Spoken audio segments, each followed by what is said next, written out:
ਵਾਹਿਗੁਰੂ ਵਾਹਿਗੁਰੂ ਵਾਹਿਗੁਰੂ ਵਾਹਿਗੁਰੂ ਸੋ ਅੱਜ ਅਸੀਂ ਸਾਰੇ ਧੰਨ ਧੰਨ ਬ੍ਰਹਮ ਗਿਆਨੀ ਮਹਾਂਪੁਰਸ਼ ਬਾਬਾ ਪ੍ਰੇਮ ਸਿੰਘ ਜੀ ਮੁਰਾਲੇ ਵਾਲੇ ਜਿਨ੍ਹਾਂ ਦੀ ਯਾਦ ਅੰਦਰ ਅਸੀਂ ਜੁੜ ਬੈਠੇ ਹਾਂ, ਜਿਨ੍ਹਾਂ ਨੇ ਪਰਮਾਤਮਾ ਦੇ ਘਰ ਦਾ ਮਾਰਗ ਸੰਸਾਰ ਨੂੰ ਦਰਸਾਇਆ ਹੈ, ਜਿਨ੍ਹਾਂ ਨੇ ਪਰਮਾਤਮਾ ਦੇ ਘਰ ਦੀ ਵਡਿਆਈ ਬਿਆਨ ਕੀਤੀ ਹੈ, ਜਿਨ੍ਹਾਂ ਨੇ ਇਹ ਦੱਸਿਆ ਹੈ ਕਿ ਮਨੁੱਖ ਤੇ ਚੋਲੇ ਅੰਦਰ ਪਰਮਾਤਮਾ ਨੂੰ ਪਾਉਣਾ ਹੈ। ਪਰਮਾਤਮਾ ਦੀ ਬੰਦਗੀ ਕਰਕੇ, ਪਰਮਾਤਮਾ ਦਾ ਸਿਮਰਨ ਕਰਕੇ, ਪਰਮਾਤਮਾ ਦੇ ਰਸਤੇ ਤੇ ਚੱਲ ਕੇ ਸੰਸਾਰ ਨੂੰ ਗਿਆਨ ਕਰਾਇਆ ਹੈ। ਧੰਨ ਗੁਰੂ ਰਾਮਦਾਸ ਸਾਹਿਬ ਮਹਾਰਾਜੀਆਂ ਦੇ ਬਚਨ ਨੇ, ਕੋਈ ਆਨ ਮਿਲਾਵੇ ਮੇਰਾ ਪ੍ਰੀਤਮ ਪਿਆਰਾ, ਹਉ ਤਿਸ ਪਹਿ ਆਪ ਵਿਚਾਈ।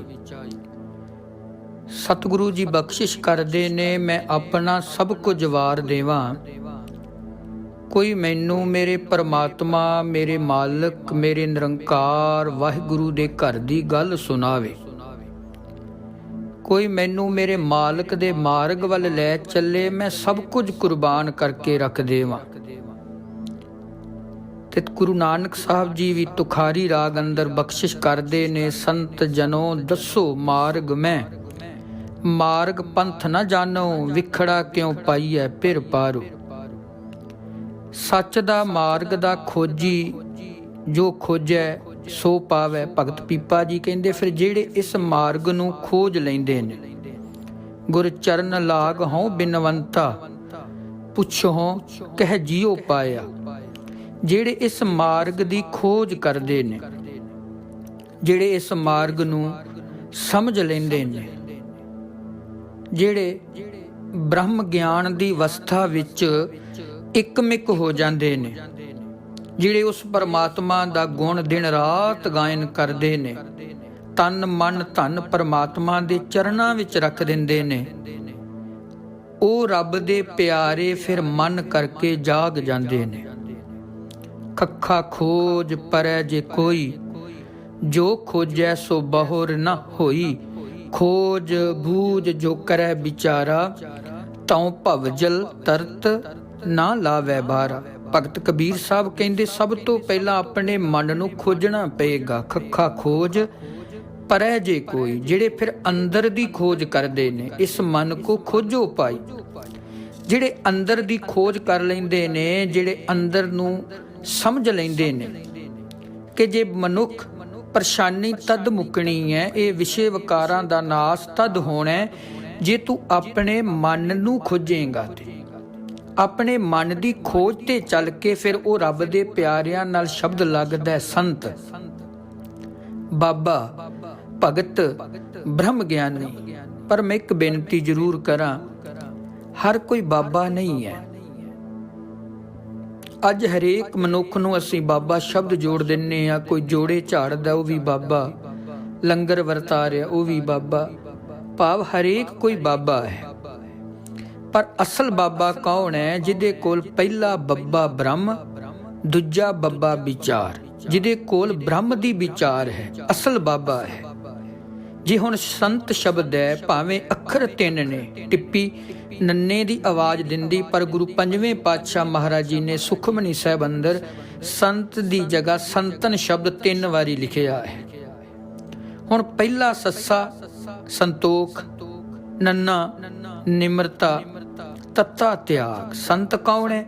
ਜਿਹਦੇ ਕੋਲ ਸੱਸਾ ਸੰਤੋਖ ਹੈ, ਨੰਨਾ ਨਿਮਰਤਾ ਹੈ, ਪਰਿਵਾਰ ਵਿੱਚ ਰਹਿੰਦਿਆਂ ਵੀ ਤਿਆਗੀ ਹੈ। ਜੇ ਅੰਦਰਲਾ ਸੰਤੋਖ ਨਹੀਂ, ਅੰਦਰਲੀ ਨਿਮਰਤਾ ਨਹੀਂ, ਮਨੁੱਖ ਪਰਿਵਾਰ ਵਿੱਚ ਰਹਿੰਦਿਆਂ ਮੋਹ ਦੀ ਗੰਢ ਵਿੱਚ ਫਸਿਆ ਪਿਆ ਹੈ, ਉਹ ਫਿਰ ਤਿਆਗੀ ਨਹੀਂ ਤੇ ਨਾ ਉਹ ਸੰਤ ਹੈ। ਭਗਤ ਕੌਣ ਹੈ? ਜਿਹਦੇ ਕੋਲ ਪੱਬਾ ਭਾਉ, ਪਰਮਾਤਮਾ ਦਾ ਭੈ, ਗੱਗਾ ਗਿਆਨ, ਤੱਤਾ ਤਿਆਗ, ਉਹ ਭਗਤ ਹੈ। ਦੇਖੋ, ਪਹਿਰਾਵੇ ਦਾ ਨਾਮ ਸੰਤ ਨਹੀਂ, ਪਹਿਰਾਵੇ ਦਾ ਨਾਮ ਭਗਤ ਨਹੀਂ, ਪਹਿਰਾਵੇ ਦਾ ਨਾਮ ਬਾਬਾ ਨਹੀਂ, ਪਹਿਰਾਵੇ ਦਾ ਨਾਮ ਬ੍ਰਹਮ ਗਿਆਨੀ ਨਹੀਂ, ਪਹਿਰਾਵੇ ਦਾ ਨਾਮ ਗਿਆਨੀ ਨਹੀਂ। ਪਹਿਰਾਵਾ ਕੁਛ ਨਹੀਂ ਹੈ, ਮਨ ਦੀ ਹਾਲਤ ਹੀ ਸੰਤ ਹੈ, ਮਨ ਦੀ ਹਾਲਤ ਹੀ ਜਗਿਆਸੂ ਹੈ, ਮਨ ਦੀ ਹਾਲਤ ਹੀ ਸਾਧੂ ਹੈ, ਮਨ ਦੀ ਹਾਲਤ ਹੀ ਬ੍ਰਹਮ ਗਿਆਨੀ ਹੈ। ਜਿਨ੍ਹਾਂ ਦੀ ਮਨੋਬਿਰਤੀ, ਮਨ ਦੀ ਇਕਾਗਰਤਾ, ਮਨ ਦੀ ਸਾਵਧਾਨੀ ਪਰਮਾਤਮਾ ਨਾਲ ਇੱਕ ਹੋ ਜਾਂਦੀ ਹੈ, ਅਸਲ ਸੰਤ ਉਹ ਹੁੰਦੇ ਨੇ। ਸਤਿਗੁਰੂ ਸੱਚੇ ਪਾਤਸ਼ਾਹ ਮਹਾਰਾਜ ਜੀ ਨੇ ਕਿਹਾ ਕਿ ਜਿਹੜਾ ਮੇਰੇ ਸੰਤ ਦੀ ਨਿੰਦਿਆ ਕਰੇਗਾ, ਜਿਹੜਾ ਮੇਰੇ ਸੰਤ ਨੂੰ ਬੁਰਾ ਕਹੇਗਾ, ਉਹਨੂੰ ਬਾਰ-ਬਾਰ ਜੂਨਾਂ ਵਿੱਚ ਫਿਰ ਆਉਣਾ ਪਏਗਾ। ਹੁਣ ਦੇਖੋ ਗੁਰੂ ਸਾਹਿਬ ਨੇ ਸ਼ਬਦ ਕਿਉਂ ਵਰਤਿਆ, ਕਿਉਂਕਿ ਸੰਤ ਜਿਸ ਦਿਨ ਅਸੀਂ ਪਰਮਾਤਮਾ ਦੇ ਨਾਲ ਇੱਕਮਿਕ ਹੋ ਗਏ, ਫਿਰ ਪਰਮਾਤਮਾ ਵਿੱਚ ਤੇ ਮਨੁੱਖ ਵਿੱਚ ਕੋਈ ਅੰਤਰ ਨਹੀਂ ਰਹਿੰਦਾ ਹੈ, ਕਿਉਂਕਿ ਸੰਤ ਦਾ ਸੁਭਾਅ ਪਰਮਾਤਮਾ ਦਾ ਸੁਭਾਅ ਹੈ। ਦੇਖੋ ਪਰਮਾਤਮਾ ਸਾਰੇ ਕੰਮ ਕਰਦਾ ਹੈ, ਪਰਮਾਤਮਾ ਨੂੰ ਇੱਕ ਕੰਮ ਕਰਨਾ ਨਹੀਂ ਆਉਂਦਾ, ਉਹ ਕੌੜਾ ਨਹੀਂ ਬੋਲਦਾ ਹੈ। ਗੁਰੂ ਪੰਜਵੇਂ ਪਾਤਸ਼ਾਹ ਜੀ ਦੇ ਬਚਨ ਨੇ, ਮਿੱਠ ਬੋਲੜਾ ਜੀ ਹਰ ਸੱਜਣ ਸੁਆਮੀ ਮੋਹਰਾ। ਸਤਿਗੁਰੂ ਕਹਿੰਦੇ ਜਿਹੜਾ ਮੇਰਾ ਮਾਲਕ ਹੈ ਨਾ, ਉਹ ਸਭ ਕੁਝ ਸਮਰੱਥ ਹੈ, ਪਰ ਉਹਦੇ ਕੋਲ ਆਹ ਕੰਮ ਨਹੀਂ ਹੈਗਾ ਕਿ ਉਹ ਕੌੜਾ ਨਹੀਂ ਬੋਲਦਾ। ਸੱਚ ਰੱਖਿਓ, ਜਿਹੜੇ ਰੱਬ ਦੇ ਪਿਆਰੇ ਨੇ, ਪਰਮਾਤਮਾ ਦੇ ਮਾਰਗ ਨੂੰ ਦਿਸਟਾਉਂਦੇ ਨੇ, ਰਸਤਾ ਦੱਸਦੇ ਨੇ, ਉਹਨਾਂ ਕੋਲ ਕੁੜੱਤਣ ਨਹੀਂ ਹੁੰਦੀ ਹੈ, ਕੌੜਾਪਨ ਨਹੀਂ ਹੁੰਦਾ ਹੈ, ਉਹਨਾਂ ਕੋਲ ਨਿਮਰਤਾ ਹੁੰਦੀ, ਉਹਨਾਂ ਦੀ ਰਸਨਾ ਤੇ ਮਿਠਾਸ ਹੁੰਦੀ ਹੈ। ਉਹਨਾਂ ਦੀ ਰਸਨਾ ਜਦੋਂ ਸ਼ਬਦ ਬੋਲੇਗੀ ਮਿੱਠਾ ਬੋਲੇਗੀ, ਕੌੜਾ ਨਹੀਂ ਬੋਲੇਗੀ। ਕੌੜਾ ਬੋਲ ਨਾ ਜਾਣੈ ਪੂਰਨ ਭਗਵਾਨੈ, ਔਗਣ ਕੋ ਨਾ ਚਿਤਾਰੇ। ਸੰਤ ਦੇ ਕੋਲ ਇਹ ਨਿਮਰਤਾ ਹੁੰਦੀ ਹੈ। ਸੰਤਨ ਦੁੱਖ ਪਾਏ ਤੇ ਦੁਖੀ, ਸੁਖ ਪਾਏ ਸਾਧਨ ਕੇ ਸੁਖੀ। ਸੰਤ ਕਿਸੇ ਦੇ ਦੁੱਖ ਨੂੰ ਦੇਖ ਕੇ ਆਪ ਦੁਖੀ ਹੋ ਜਾਂਦਾ ਹੈ, ਆਪਣਾ ਸੁੱਖ ਦੂਜੇ ਨੂੰ ਦੇ ਦਿੰਦਾ। ਦਸਵੇਂ ਪਾਤਸ਼ਾਹ ਮਹਾਰਾਜ ਜੀ ਕਹਿੰਦੇ ਸੰਤ ਦਾ ਇਹ ਸੁਭਾਅ ਹੈ, ਰੱਬ ਦੇ ਪਿਆਰਿਆਂ ਦਾ ਇਹ ਸੁਭਾਅ ਹੈ, ਕਿਉਂਕਿ ਉਹ ਅੰਦਰੋਂ ਮਨ ਕਰਕੇ ਜਾਗ ਜਾਂਦੇ ਨੇ। ਤੇ ਪਹਿਲੀ ਪੌੜੀ ਜਗਿਆਸੂ ਹੈ, ਪਹਿਲਾ ਉਪਾਅ ਹੈ ਕਿ ਮਨੁੱਖ ਦੇ ਮਨ ਵਿੱਚ ਇਹ ਚਾਉ ਹੋਵੇ ਕਿ ਉਸ ਨੂੰ ਇਹ ਪਤਾ ਲੱਗੇ ਕਿ ਇਹ ਸਰਦਾਰੀ ਜੂਨ ਹੈ, ਮਨੁੱਖ ਦੀ ਸਰਦਾਰੀ ਜੂਨ ਮਿਲੀ ਹੋਈ ਹੈ, ਪਸ਼ੂ ਬਿਰਤੀ ਤੋਂ ਕਿਵੇਂ ਉੱਚਾ ਹੋਵੇ। ਕਿਉਂਕਿ ਖਾਣਾ, ਸੌਣਾ, ਡਰਨਾ, ਸੰਜੋਗ ਇਹ ਬਰਾਬਰ ਹੋਣ, ਇੱਕੋ ਜਿਹੇ। ਗੁਰੂ ਸਾਹਿਬ ਨੇ ਕਿਹਾ ਨਾ, ਜੋ ਨਰ ਦੁੱਖ ਮੈਂ ਦੁੱਖ ਨਹੀਂ ਮਾਨੈ, ਸੁਖ ਸਨੇਹ ਅਰ ਭੈ ਨਹੀਂ ਜਾਂਕੈ, ਕੰਚਨ ਮਾਟੀ ਮਾਨੈ। ਹੁਣ ਪਸ਼ੂ ਬਿਰਤੀ ਨਰਿਆ ਨਾਮ ਹੈ ਮਨੁੱਖ ਵਿੱਚ, ਤੇ ਮਨੁੱਖ ਦੇ ਪਸ਼ੂ ਦੇ ਭਿੰਨ ਭੇਦ ਨੂੰ ਜਾਣਨ ਦੀ ਕੋਸ਼ਿਸ਼ ਦਾ ਨਾਂ ਹੀ ਜਗਿਆਸਾ ਹੈ ਕਿ ਮੇਰੇ ਵਿੱਚ ਕੀ ਅੰਤਰ ਹੈ, ਪਸ਼ੂ ਵਿੱਚ ਕੀ ਅੰਤਰ ਹੈ। ਹੁਣ ਪ੍ਰਮਾਤਮਾ ਦੇ ਮਾਰਗ ਦੀ ਢੂੰਡ ਦੀ ਅਸਲੀ ਖੋਜ ਹੈ। ਜੋ ਜੀਵਨ ਦੇ ਗੁਲਾਬੀ ਫੁੱਲ ਤੇ ਕੌਡੇ ਨੂੰ ਦੇਖਦਾ, ਇਹਨਾਂ ਤੋਂ ਬਚ ਵਾਸ਼ਨਾ ਦੇ ਭੋਗਣ ਦਾ ਢੰਗ ਵੀ ਲੱਭਦਾ, ਉਹ ਜਗਿਆਸੂ ਹੈ। ਹੁਣ ਫੁੱਲ ਤੇ ਖਿੜਿਆ ਪਰ ਇਹਦੀ ਵਾਸ਼ਨਾ ਤੋਂ ਵੀ ਬਚਣਾ, ਉਹ ਫਿਰ ਢੰਗ ਲੱਭਦਾ ਕਿ ਬਚਿਆ ਕਿਸ ਤਰ੍ਹਾਂ ਜਾ ਸਕਦਾ ਹੈ। ਜੋ ਜੀਵਨ ਨੂੰ ਮੌਤ ਤੇ ਜਿਉਂਦਾ ਪ੍ਰਤੀਤ ਕਰਦਾ ਤੇ ਬਿਨ ਮੌਤ ਭੈ ਦੇ ਜੀਵਨ ਬਤੀਤ ਦੀ ਰਾਹ ਢੂੰਡਦਾ ਹੈ। ਜੋ ਅਨੁਭਵ ਕਰਦਾ ਕਿ ਧਨ ਜਵਾਨੀ ਬਿਰਖ ਦੀ ਛਾਇਆ ਇਹ ਵਰਿਆਂ ਦਾ ਭਾਰ ਹੈ, ਇਹਦੇ ਨਾਲ ਮੇਰਾ ਲੱਕ ਦੋਰਾ ਹੋ ਜਾਣਾ, ਮੇਰੀਆਂ ਖਾਖਾਂ ਨਿਕਲ ਆਉਣੀਆਂ ਨੇ, ਆ ਜੋ ਚੱਬਲ ਚੱਲਣ ਰਤਨ ਸੁਨੀਅਰ ਬਹਿ ਜਾਣੇ ਨੇ ਇੱਕ ਦਿਨ, ਇਹਨਾਂ ਦਾ ਗੇੜ ਖਤਮ ਹੋ ਜਾਣਾ। ਨਾ ਦੰਦ ਕੰਮ ਕਰਨੇ ਨੇ, ਨਾ ਕੰਨ ਕੰਮ ਕਰਨੇ ਨੇ, ਨਾ ਅੱਖਾਂ ਕੰਮ ਕਰਨੀਆਂ ਨੇ। ਫਿਰ ਜਨਮ ਮਰਨ ਦੇ ਫੇਰ ਤੋਂ ਬਚਣ ਦਾ ਉਹ ਦਾਰੂ ਲੱਭਦਾ ਹੈ, ਯਤਨ ਕਰਦਾ ਹੈ। ਫਿਰ ਜਿਸ ਨੂੰ ਮੌਤ ਚੇਤੇ ਹੈ, ਜਾਣਦਾ ਹੈ ਆਉਣੀ ਆਉਣੀ ਹੈ। ਕਿਸੇ ਕਾਰਨ ਆਵੇ, ਠੇਡਾ ਲੱਗ ਕੇ ਆ ਜਾਵੇ, ਕੋਠੀਓਂ ਡਿੱਗ ਕੇ ਆ ਜਾਵੇ, ਜ਼ੁਕਾਮ ਲੱਗਣ ਨਾਲ ਆ ਜਾਵੇ, ਸਿਰ ਦਰਦ ਨਾਲ ਆ ਜਾਵੇ, ਕਿਸੇ ਢੰਗ ਨਾਲ ਮੌਤ ਆਉਣੀ ਹੈ। ਫਿਰ ਜਿਸ ਨੂੰ ਪਰਮੇਸ਼ਵਰ ਚੇਤੇ ਹੈ, ਉਸ ਦੇ ਗੁਣ ਕਿ ਉਹ ਨਿਰਵੈਰ ਹੈ, ਨਿਰਭੈ ਹੈ, ਚੇਤੇ ਰੱਖਦਾ, ਆਪ ਵੀ ਉਹਨਾਂ ਗੁਣਾਂ ਦੇ ਚੱਲਣ ਦੀ ਖੋਜ ਵਿੱਚ ਅਸਲ ਜਗਿਆਸੂ ਸੰਤ ਮਹਾਤਮ ਹੈ। ਜਿਹੜਾ ਮਨ ਵਿੱਚ ਇਹ ਉਤਸ਼ਾਹ ਰੱਖਦਾ ਕਿ ਇਹ ਸਰੀਰ ਜੋ ਮੈਲਾ ਹੈ, ਗੰਦਾ ਹੈ, ਉਸ ਨੂੰ ਨਿਰਮਲ ਕਰਨਾ, ਉਹ ਜਗਿਆਸੂ ਹੈ। ਫਿਰ ਜਿਹੜੇ ਇਸ ਮਾਰਗ ਤੇ ਚੱਲਦੇ ਨੇ, ਜਿਹੜੇ ਇਸ ਮਾਰਗ ਨੂੰ ਸਮਝਦੇ ਨੇ, ਗੁਰੂ ਪੰਜਵੇਂ ਪਾਤਸ਼ਾਹ ਜੀ ਦੇ ਬਚਨ ਨੇ, ਕਰੋ ਕਿਰਪਾ ਮੋਹਿ ਪ੍ਰਭੂ ਮਿਲਾਵੋ, ਨਿਮਖ ਦਰਸ ਭਿਖਾਗਿਓ।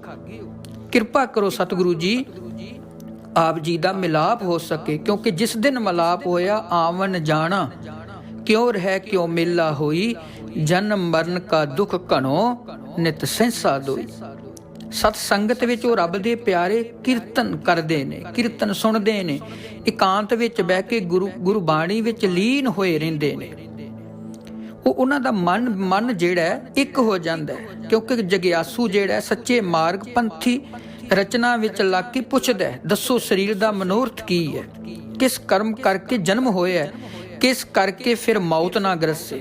ਹੇ ਗੁਰੂ ਜੀ ਕਿਰਪਾ ਕਰੋ, ਦੱਸੋ ਰਾਹ ਅਸਲੀ ਦਰਗਾਹ ਦੱਸੋ, ਮੌਤ ਦਾ ਡਰ ਹਟੇ, ਅੱਗੇ ਦੇਖੋ ਡੌ ਜਲੇ, ਅਗਨ ਦੀਆਂ ਲਾਟਾਂ ਨਜ਼ਰ ਆਉਂਦੀਆਂ ਪਈਆਂ ਨੇ, ਪਰ ਆਉਂਦੀਆਂ ਕਿੰਨਾਂ ਨੂੰ ਹੈ, ਜਿਹੜੇ ਰੱਬ ਦੇ ਪਿਆਰੇ ਨੇ, ਜਿਵੇਂ ਸੰਤ ਮਹਾਂਪੁਰਸ਼ ਬਾਬਾ ਪ੍ਰੇਮ ਸਿੰਘ ਜੀ। ਇਹਨਾਂ ਦੀ ਮਨੋਬਿਰਤੀ ਇਕਾਗਰ ਸੀ। ਰੱਬ ਦੇ ਪਿਆਰਿਆਂ ਕੋਲ ਇਹ ਗੁਣ ਹੁੰਦਾ ਹੈ, ਪ੍ਰਭੂ ਇੱਥੇ ਬਸ ਨਹੀਂ, ਬਲਕਿ ਇਹੋ ਜਿਹਾ ਰਾਹ ਦੱਸੋ ਕਿ ਪਿਛਲੇ ਕੀਤੇ ਕਰਮਾਂ ਤੋਂ ਵੀ ਮੁਕਤੀ ਮਿਲ ਜਾਵੇ।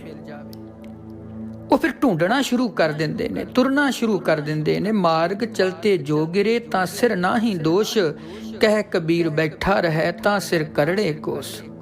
ਇਹ ਗੁਰਬਾਣੀ ਨਹੀਂ ਹੈ, ਇਹ ਬਾਹਰੀ ਕਬੀਰ ਬੀਚਕ ਜੀ ਦਾ ਸ਼ਲੋਕ ਹੈ। ਬਿਨਾਂ ਖੋਜ ਦੇ ਆਉਣਾ ਜਾਣਾ ਟਿੰਡਾਂ ਦਾ ਗੇੜ ਲੱਗਾ ਰਹਿੰਦਾ ਹੈ। ਜਿਵੇਂ ਟਿੰਡ ਭਰਦੀ ਹੈ, ਸੱਖਣੀ ਹੋ ਜਾਂਦੀ ਹੈ, ਇਸੇ ਤਰ੍ਹਾਂ ਫਿਰ ਆਉਣ ਜਾਣ ਦੇ ਗੇੜ ਵਿੱਚ ਮਨੁੱਖ ਫਸਿਆ ਰਹਿੰਦਾ ਹੈ। ਜੋ ਆਪਣੀ ਆਪ ਸਹਾਇਤਾ ਕਰਦੇ ਨੇ, ਇੱਕ ਸਤ ਸੰਗੀ ਜਾਂ ਸਤ ਸੰਗਣ ਕਬੀਰ ਜੀ ਦੇ ਉੱਪਰ ਦੀ ਸਿੱਖਿਆ ਸੁਣਦੇ ਨੇ, ਉਹ ਫਿਰ ਜਿੰਨਾ ਢੂੰਡਿਆ ਤਿੰਨ ਪਾਇਆ, ਗਹਿਰੇ ਪਾਣੀ ਬੈਠ, ਮੈਂ ਬਾਵਰੀ ਡੁੱਬਣ ਰਹੀ ਕਿਨਾਰੇ ਬੈਠ। ਜਿਹੜੇ ਡਰਦੇ ਨੇ ਕਿ ਗਾਂਹ ਜਾਵਾਂਗੇ, ਡੁੱਬ ਜਾਵਾਂਗੇ, ਪਰ ਜਿਹੜੇ ਪਰਮਾਤਮਾ ਦੇ ਮਾਰਗ ਨੂੰ ਸਮਝ ਲੈਂਦੇ ਨੇ, ਉਹ ਨਦੀ ਦੇ ਤੁਰ ਪੈਂਦੇ ਨੇ। ਕਦੀ ਕੰਢੇ ਬਹਿ ਕੇ ਵੀ ਨਦੀ ਜਾਂ ਸਾਗਰ ਪਾਰ ਨਹੀਂ ਹੁੰਦਾ ਹੈ, ਜਹਾਜ਼ ਦੀ ਲੋੜ ਹੈ। ਇਸੇ ਤਰ੍ਹਾਂ ਗੁਰੂ ਸਾਡਾ ਜਹਾਜ਼ ਹੈ, ਤੇ ਗੁਰੂ ਦੇ ਰਾਹੀਂ ਹੀ ਸੰਤ ਰੱਬ ਦੇ ਪਿਆਰੇ ਇਸ ਭਵ ਸਾਗਰ ਸੰਸਾਰ ਸਮੁੰਦਰ ਨੂੰ ਪਾਰ ਕਰਦੇ ਨੇ। ਪੁਰਾਣੀ ਅੰਜੀਲ ਜੋ ਈਸਾਈ ਮਤ ਦੀ ਧਾਰਮਿਕ ਪੁਸਤਕ ਹੈ, ਓਲਡ ਟੈਸਟੀਮੈਂਟ, ਪੁਰਾਣੀ ਅੰਜੀਲ, ਉਹਦੇ ਵਿੱਚ ਇੱਕ ਗੱਲ ਲਿਖੀ ਹੈ, ਮੈਂ ਪੜ੍ਹਦਾ ਸੀ, ask and it shall be given you, seek in and ye shall find, connect and it shall be opened unto you। ਅਰਦਾਸ ਕਰ ਤੂੰ ਮੈਨੂੰ ਮਿਲ ਜਾ। ਹਜ਼ਰਤ ਈਸਾ ਜੀ ਕਹਿੰਦੇ ਅਰਦਾਸ ਕਰ, ਢੂੰਡ ਤੇ ਲੱਭ, ਪਿੱਤ ਖੜਖੜਾ ਤੇ ਦਰ ਖੋਲ। ਇਸ ਗੱਲ ਨੂੰ ਇੱਕ ਉਰਦੂ ਦਾ ਕਵੀ ਵੀ ਆਪਣੀ ਮਨੋਬਿਰਤੀ ਨਾਲ ਲਿਖਦਾ ਹੈ। ਉਹ ਆਖਦਾ, ਕਾਟ ਲੈਣਾ ਮੰਜ਼ਲੇ ਦੁਸ਼ਵਾਰ ਕਾ ਮੁਸ਼ਕਿਲ ਨਹੀਂ, ਇੱਕ ਜਰਾ ਇਨਸਾਨ में चलने की हिम्मत चाहिए। ਸਾਈ ਮਤ ਦੀ ਪੁਰਾਣੀ ਅੰਜੀਲ ਇਹ ਗੱਲ ਆਖਦੀ ਹੈ ਕਿ ਮਨੁੱਖ ਤੂੰ ਅਰਦਾਸ ਕਰਕੇ ਚੱਲ ਪੈ ਇਸ ਮਾਰਗ ਤੇ, ਖੋਜ ਇਸ ਮਾਰਗ ਨੂੰ। ਜਿਸ ਦਿਨ ਖੋਜੇਗਾ ਫਿਰ ਯਾਦ ਰੱਖੀ, ਇਸ ਮੰਜ਼ਿਲ ਤੇ ਪਹੁੰਚ ਕੇ ਮਨ ਦੀ ਆਨੰਦਤਾ ਨੂੰ ਪ੍ਰਾਪਤ ਕਰ ਲਵੇਂਗਾ। ਫਿਰ ਜੋ ਤੇਰੀ ਰਸਨਾ ਤੇ ਬਚਨ ਪੂਰੇ ਹੋ ਜਾਣਗੇ। ਇਸ ਕਰਕੇ ਇਸ ਮਾਰਗ ਤੇ ਚੱਲਣਾ ਪਏਗਾ। ਚੱਕੀ ਵਿੱਚ ਪਿਆ ਭੱਠੀ ਤੇ ਚੜ ਕੇ ਮਜੀਠ ਦਾ ਰੰਗ ਚੜਦਾ ਹੈ। ਸ਼ਾਹ ਸ਼ਰਾਫ ਨਾ ਥੀਓ ਉਤਾਵਲੇ, ਪਹਿਲੀ ਚੋਟ ਨਾ ਥਿੰਦੇ ਚਾਵਲੇ। ਪਹਿਲੀ ਚੋਟ ਨਾਲ ਨਹੀਂ, ਯਾਨੀ ਕਿ ਮਜੀਠ ਦਾ ਰੰਗ ਤਦ ਚੜੇਗਾ ਜੇਕਰ ਭੱਠੀ ਤੇ ਰੰਗ ਚੜੇਗਾ। ਫਿਰ ਇਹੋ ਜਿਹਾ ਪੱਕਾ ਰੰਗ ਹੋਏਗਾ, ਪੈ ਚੱਕੀ ਆਪ ਪਿਸਾਈਐ, ਵਿੱਚ ਰੰਗਣ ਤਾਵਣ ਤਾਈਐ। ਇਉਂ ਕੱਪੜਾ ਰੰਗ ਰੰਗਾਈਐ, ਤਾਂ ਨਾਮ ਮਜੀਠ ਸਦਾਈਐ। ਇਉਂ ਪ੍ਰੇਮ ਪਿਆਲਾ ਪੀਵਨ, ਜਗ ਅੰਦਰ ਮਰਮਰ ਜੀਵਨ, ਵਿੱਚ ਆਰਨ ਤਾਵਣ ਧਾਈਐ, ਘੱਤ ਅਹਿਰਨ ਸੱਟ ਸਹਾਈਐ। ਇਉਂ ਸਿਲਕ ਸੰਭਾਰ ਬਣਾਈਐ, ਤਾਂ ਆਪਣਾ ਆਪ ਵਿਖਾਈਐ। ਹੋਏ ਰੂਈ ਆਪ ਤੁੰਬਾਈਐ, ਤਿਲ ਘਾਣੀ ਮਾਹੇ ਭਿੜਾਈਐ। ਵਿੱਚ ਆਵੀ ਪਾਏ ਪਕਾਈਐ, ਇਉਂ ਦੀਪਕ ਜੋਤ ਜਗਾਈਐ। ਘਟ ਬਿਰਖ ਰਬਾਬ ਕਢਾਈਐ, ਹੋਏ ਛੇਲੀ ਆਪ ਕਸਾਈਐ। ਬੱਕਰੀ ਦੀਆਂ ਆਂਦਰਾਂ ਨਾਲ ਫਿਰ ਉਹ ਸਰੰਗੀ ਰਬਾਬ ਵੱਜਦੀ ਹੈ। ਦੀਵਾ ਪਹਿਲਾਂ ਆਪਣੇ ਆਪ ਨੂੰ ਸਾੜਦਾ ਹੈ, ਗੁਣਦਾ ਹੈ, ਕਿੰਨੇ ਦੁੱਖ ਸਹਿ ਕੇ ਫਿਰ ਉਹ ਦੀਵਾ ਬਣਦਾ ਤੇ ਉਹਦੇ ਵਿੱਚ ਜੋਤ ਜਗਦੀ ਹੈ। ਰੱਬ ਦੇ ਪਿਆਰੀ ਇਸ ਤਰ੍ਹਾਂ ਦੇ ਨੇ। ਸਰਫਸਰਾਫ ਜੀ ਦਾ आपने एक कवि सुनिया है, करतार विचार वजाइए, इउं शरफ सरोद सुनाइए। मनुख फिर जेड़ा इस मंजिल ते चल पैंदा है, क्योंकि पहली पेवकड़ है तन खरी इयाणी, अज्ञानता वाली खेल वाली। दूजी तांग पुछो पुछो दीन भांत कह, को कह प्रै दिसंगियो। तीसरी गल हियों दियों सब मन तन अपना। पहला अज्ञानता वाली खेड खत्म हो जावे, फिर दूसरी ਆਪਣੇ ਪ੍ਰਮਾਤਮਾ ਨੂੰ ਮਿਲਣ ਵੱਲ ਚੱਲ ਪਏ। ਫਿਰ ਤੀਸਰੀ, ਆਪਣਾ ਤਨ ਮਨ ਆਪਣਾ ਸਭ ਕੁਝ ਕੁਰਬਾਨ ਕਰ ਦੇਵੇ। ਫਿਰ ਚੌਥੀ, ਗੁਰੂ ਤੋਂ ਇਹ ਉਪਦੇਸ਼ ਲੈ ਕੇ ਇਹ ਅਵਸਥਾ ਪ੍ਰਾਪਤ ਹੋ ਜਾਂਦੀ ਹੈ। ਅਬ ਮੇਰੋ ਮਨ ਭਿਆ ਆਨੰਦ, ਪਉ ਚੂਕਾ ਟੁੱਟੇ ਸਭ ਫੰਦ। ਆਸਾ ਰਾਗ ਵਿੱਚ ਪੰਜਵੇਂ ਪਾਤਸ਼ਾਹ ਮਹਾਰਾਜ। ਫਿਰ ਜਿਹੜੀਆਂ 4 ਮੰਜ਼ਲਾਂ ਉੱਪਰਲੀਆਂ ਨੇ, ਅਗਿਆਨਤਾ, ਪ੍ਰਿਆ ਦੀ ਤਾਂਗ ਵਿੱਚ ਮਾਇਆ ਛਾਇਆ ਸਮਝਾਣ, ਤੇ ਇਹ ਤਿੰਨੋਂ ਲੰਘ ਕੇ ਪ੍ਰੈ ਨਾਲ ਇੱਕਮਿਕ ਹੋਣ ਦਾ ਉਪਾਅ ਸਿਰਫ ਗੁਰੂ ਹੈ। ਆਚਾਰਾ ਵਿਚਾਰ ਸਰੀਰ ਆਦ ਜੁਗਾ ਸਹਿਜ ਮਨ ਧੀਰ, ਪਲ ਪੰਕਜ ਮੈਂ ਕੋਟ ਉਧਾਰੇ, ਕੋਰ ਕਰ ਕਿਰਪਾ ਗੁਰ ਮੇਲ ਪਿਆਰੇ। हे ਪ੍ਰਭੂ, ਐਸਾ ਗੁਰੂ ਮਿਲਾਓ ਜੋ ਕਰਨੀ ਵਾਲਾ ਹੋਏ, ਵਿਚਾਰਵਾਨ ਹੋਵੇ, ਹਮੇਸ਼ਾ ਰਹਿਣ ਵਾਲਾ ਹੋਏ, ਅਡੋਲ ਹੋਵੇ, ਧੀਰਜ ਵਾਲਾ ਹੋਵੇ, ਕੰਵਨ ਨੈਣ ਵੀ ਹੋਣ। ਐਸੇ ਪੂਰੇ ਗੁਰੂ ਦੇ ਮਿਲਿਆ ਹੀ ਕਿਰਪਾ ਬਣਦੀ, ਆਵਣ ਜਾਣਨ ਤਾਂ ਰਹੀ ਹੈ। ਪਾਈਐ ਗੁਰ ਪੂਰਾ ਰਾਮ ਨਾਮ ਧਨ ਰਾਸ ਦੇ, ਬਿਨ ਸੇ ਭ੍ਰਮ ਦੂਰਾ। ਫਿਰ ਅੰਦਰਲੇ ਭ੍ਰਮ ਸੰਸੇ ਸਭ ਦੂਰ ਹੋ ਜਾਂਦੇ। ਪਰ ਇਹ ਦਰਸਾਇਆ ਕਿਸਨੇ? ਮਹਾਂਪੁਰਸ਼ਾਂ ਨੇ। ਸੰਤ ਬਾਬਾ ਪ੍ਰੇਮ ਸਿੰਘ ਜੀ, ਜਿਨ੍ਹਾਂ ਨੇ ਪ੍ਰੇਮ ਵਰਤਾਇਆ, ਸੰਸਾਰ ਨੂੰ ਪ੍ਰੇਮ ਵੰਡਿਆ, ਸੰਸਾਰ ਨੂੰ ਰੱਬ ਦਾ ਗਿਆਨ, ਗੁਰੂ ਨਾਨਕ ਦੇ ਘਰ ਦੀ ਸਿੱਖੀ ਦਾ ਗਿਆਨ ਕਰਾ ਦਿੱਤਾ। ਗੁਰੂ ਨਾਨਕ ਦੇ ਘਰ ਦੀ ਸਕੂਲ ਵਿੱਚ ਬੱਚਿਆਂ ਨੂੰ ਦਾਖਲ ਕਰਾ ਦਿੱਤਾ ਕਿ ਇਸ ਘਰ ਵਿੱਚ ਆਓਗੇ ਤੇ ਯਾਦ ਰੱਖਿਓ, ਅੰਦਰਲਾ ਦੀਵਾ ਜਗਾ ਕੇ ਫਿਰ ਜਾਓਗੇ। ਫਿਰ ਜਿਹੜੇ ਰੱਬ ਦੇ ਪਿਆਰੇ, ਜਿਨ੍ਹਾਂ ਦੀ ਯਾਦ ਵਿੱਚ ਅਸੀਂ ਸਾਰੀਆਂ ਸੰਗਤਾਂ ਜੁੜ ਬੈਠੇ ਹਾਂ, ਜਿਹੜੇ ਰੱਬ ਦੇ ਪਿਆਰੇ ਨੇ, ਸੰਤ ਨੇ, ਉਹ ਨਿਮਰਤਾ ਵੰਡਦੇ ਨੇ, ਸੰਸਾਰ ਨੂੰ ਸੱਚ ਦਾ ਗਿਆਨ ਦਿੰਦੇ ਨੇ। ਅੱਜ ਉਹਨਾਂ ਰੱਬ ਦੇ ਪਿਆਰਿਆਂ ਦੀ ਯਾਦ ਹੈ, ਕਿਉਂਕਿ ਮਹਿਮਾ ਕਹੀ ਨਾ ਜਾਏ ਗੁਰ ਸਮਰੱਥ ਦੇਵ, ਗੁਰ ਪਾਰ ਬ੍ਰਹਮ ਪਰਮੇਸ਼ਰ ਅਪਰੰਪਰ ਲੱਖ ਭੇਵ। ਜਿਵੇਂ ਪ੍ਰਮਾਤਮਾ ਦੀ ਮਹਿਮਾ ਬਿਆਨ ਨਹੀਂ ਕੀਤੀ ਜਾ ਸਕਦੀ ਹੈ, ਇਸੇ ਤਰ੍ਹਾਂ ਰੱਬ ਦੇ ਪਿਆਰਿਆਂ ਦੀ ਮਹਿਮਾ ਵੀ ਬਿਆਨ ਨਹੀਂ ਕੀਤੀ ਜਾ ਸਕਦੀ ਹੈ, ਕਿਉਂਕਿ ਰੱਬ ਦੇ ਪਿਆਰੇ ਰੱਬ ਵਰਗੇ ਹੋ ਜਾਂਦੇ ਨੇ। ਬਿਨ ਦਮ ਕੇ ਸੌਦਾ ਨਹੀਂ ਹਾਟ, ਬਿਨ ਬੋਹਿਤ ਸਾਗਰ ਨਹੀਂ ਵਾਟ, ਬਿਨ ਗੁਰ ਸੇਵੇ ਘਾਟੇ ਘਾਟ।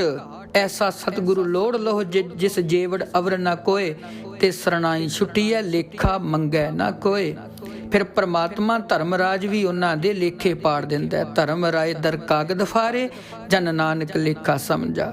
ਅੱਜ ਅਸੀਂ ਉਹਨਾਂ ਮਹਾਂਪੁਰਸ਼ਾਂ ਦੀ ਯਾਦ ਵਿੱਚ ਜੁੜੇ ਹਾਂ।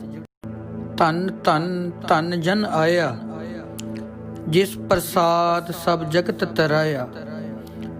ਉਹ ਧਰਤੀ ਭਾਗਾਂ ਵਾਲੀ, ਉਹ ਘਰ ਭਾਗਾਂ ਵਾਲਾ, ਉਹ ਕੁੱਲ ਭਾਗਾਂ ਵਾਲੀ ਹੈ। ਧੰਨ ਨੇ ਉਹ ਮਾਤ ਪਿਤਾ, ਜਿਨ੍ਹਾਂ ਦੇ ਗ੍ਰਹਿ ਉਸ ਅਕਾਲ ਪੁਰਖ ਦੀ ਬਖਸ਼ਿਸ਼ ਦੇ ਨਾਲ ਕੋਈ ਭਗਤੀ ਵਾਲੀ ਰੂਹ ਜਨਮ ਲੈਂਦੀ ਹੈ।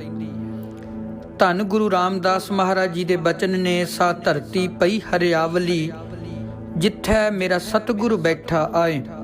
ਸੇ ਜੰਤ ਪਏ ਹਰਿਆਵਲੇ, ਜਿਨੀ ਮੇਰਾ ਸਤਿਗੁਰੂ ਦੇਖਿਆ ਜਾਏ। ਧੰਨ ਧੰਨ ਪਿਤਾ, ਧੰਨ ਧੰਨ ਕੁੱਲ, ਧੰਨ ਧੰਨ ਸੋ ਜਨਨੀ, ਜਿਨ ਗੁਰੂ ਜਣਿਆ ਮਾਏ। ਧੰਨ ਧੰਨ ਗੁਰੂ, ਜਿਨ ਨਾਮ ਅਰਾਧਿਆ, ਆਪ ਤਰਿਆ, ਜਿਨੀ ਡਿਠਾ ਤਿੰਨਾ ਲਏ ਛਡਾਏ। ਹਰ ਸਤਿਗੁਰੂ ਮਿਹਲੋ ਦਿਆ ਕਰ, ਜਨ ਨਾਨਕ ਧੋਵੈ ਪਾਏ। ਉਹ ਧੰਨ ਕੁੱਲ ਹੈ, ਧੰਨ ਹੈ ਉਹ ਧਰਤੀ, ਧੰਨ ਨੇ ਮਾਤਾ ਪਿਤਾ, ਜਿਨ੍ਹਾਂ ਦੇ ਗ੍ਰਹਿ ਉਸ ਅਕਾਲ ਪੁਰਖ ਦੀ ਬਖਸ਼ਿਸ਼ ਨਾਲ ਕੋਈ ਭਗਤੀ ਵਾਲੀ ਰੂਹ ਜਨਮ ਲੈਂਦੀ ਹੈ। ਇਹ ਸਤਿਗੁਰੂ ਦੀ ਬਖਸ਼ਿਸ਼ ਬਣਦੀ ਹੈ।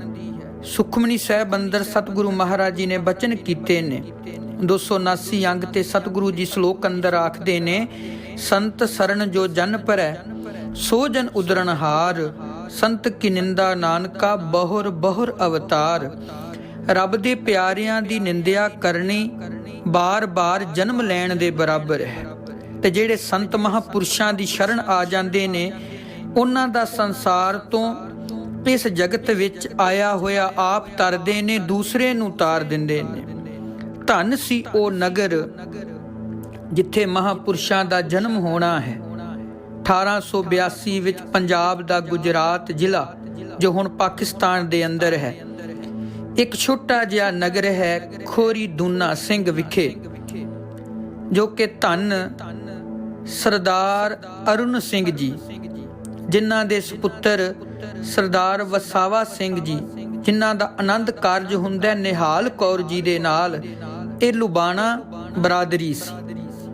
ਬਹੁਤ ਹੀ ਸ਼ਰਧਾਲੂ ਸਿੱਖ ਸੀ ਇਹ ਜੋੜਾ।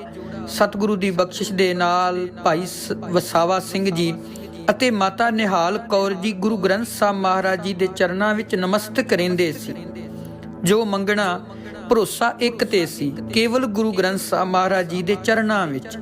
ਤੇ ਯਾਦ ਰੱਖਿਓ, ਫਿਰ ਜਿਹੜੇ ਗੁਰੂ ਨਾਨਕ ਸਾਹਿਬ ਜੀ ਦੇ ਨਾਲ ਜੁੜੇ ਨੇ, ਜਿਨ੍ਹਾਂ ਦੇ ਅੰਦਰ ਸ਼ਬਦ ਦੀ ਪ੍ਰੀਤ ਹੈ, ਜਿਹੜੇ ਉਸ ਅਕਾਲ ਪੁਰਖ ਦੇ ਗੁਣ ਗਾਉਂਦੇ ਨੇ, ਫਿਰ ਉਹਨਾਂ ਘਰ ਜਨਮ ਵੀ ਉਸ ਰੂਹ ਦਾ ਹੋਣਾ ਜਿਸ ਰੂਹ ਨੇ ਗੁਰੂ ਨਾਨਕ ਦੀ ਸਿੱਖਿਆ ਨੂੰ ਘਰ ਘਰ ਪਹੁੰਚਾਉਣਾ ਹੈ।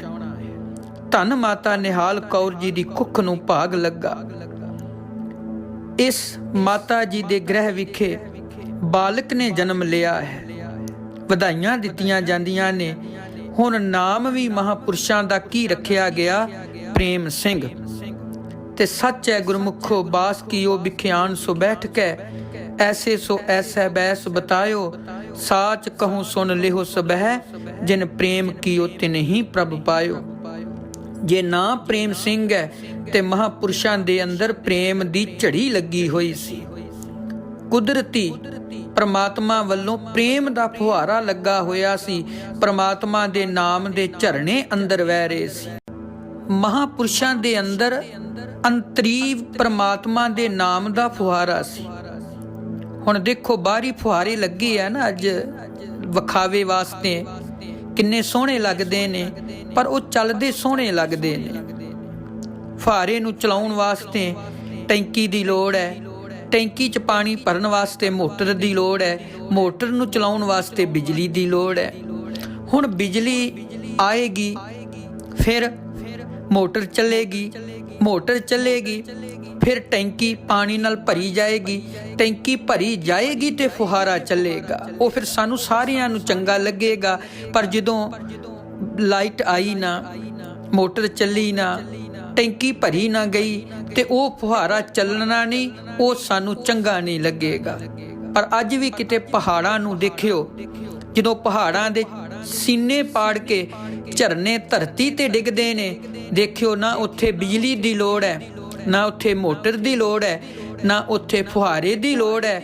ਉਸ ਨੂੰ ਦੇਖ ਕੇ ਮਨੋਬਿਰਤੀ ਅੰਤਰੀਵ ਪਰਮਾਤਮਾ ਦੇ ਵੱਲ ਧਿਆਨ ਕਰਦੀ ਹੈ। ਸੱਚ ਹੈ ਗੁਰਮੁਖੋ, ਜੇ ਨਾਮ ਪ੍ਰੇਮ ਸਿੰਘ ਹੈ ਤੇ ਅੰਦਰ ਪਰਮਾਤਮਾ ਦੇ ਨਾਮ ਦਾ ਫੁਹਾਰਾ ਛਿੜਿਆ ਹੋਇਆ ਸੀ। ਬੜੇ ਪ੍ਰੇਮ ਦੇ ਨਾਲ ਬੱਚੇ ਦੀ ਪਰਵਰਿਸ਼ ਹੋਈ ਹੈ। ਅਜੇ ਬਾਬਾ ਜੀ ਛੋਟੇ ਨੇ, ਉਮਰ ਅਜੇ ਛੋਟੀ ਹੈ। ਮਾਤਾ ਨਿਹਾਲ ਕੌਰ ਜੀ, ਬਾਬਾ ਜੀ ਦੇ ਮਾਂ ਜੀ, ਮਾਤਾ ਜੀ ਚੜ੍ਹਾਈ ਕਰ ਜਾਂਦੇ ਨੇ।